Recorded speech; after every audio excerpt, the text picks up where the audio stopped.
Hey parents, welcome back to Highlights at Home, our program of twice weekly bundles of free Fun with a Purpose digital content for you and your kids. If you've been using our program as part of your quarantine survival kit and you'd like to send us some feedback, we'd love to hear from you. You can drop a comment right here. This week we observed National Solitaire Day, and we thought this day sounded like so much fun. We were inspired to make games the theme of this new pack-up. Games are such a great way to help your kids practice reading and math and strategic thinking. Games help your kids develop memory and focus and interpersonal skills. By playing games with others, kids learn how to take turns and follow other rules of gameplay.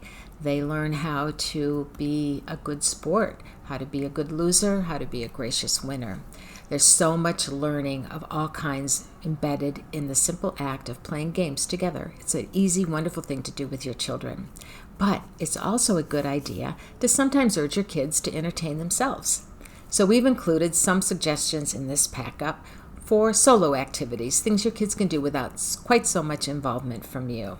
Now, urging your kids to entertain themselves might be interpreted by them as freedom to make a beeline for their devices and stay there a little too long, so you want to monitor that. But this theme is so easy to riff on. I think with just a little guidance from you, your kids can come up with lots of solo activities they can do that don't involve quite so much screen time.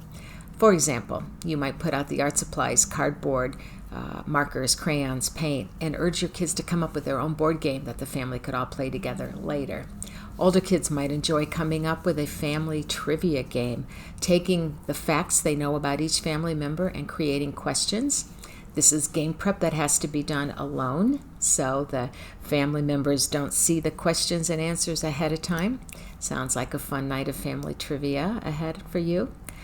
I really like the simple idea in this pack-up of having your kids brainstorm a list of all the activities that they can do alone and they know they will enjoy, and then sharing that list with their friends quarantined in their homes. You might also have them write each activity on a slip of paper and put all the pieces of paper in a bowl. Then when you hear those two words, "I'm bored," you can send them to the bowl and they can draw out a slip of paper and know that they'll have fun doing that activity because they thought of it themselves. They will feel self-sufficient. You will have a little moment to relax because, in quarantine, even a day of fun and games can be long and tiring. Parents, we think you're doing a great job holding everything together. Hang in there. Stay healthy, stay hopeful. We'll be back in a few days with more resources. Hey parents, find more great videos on Highlights for Grown-ups, the channel that helps you help your kids be their best selves.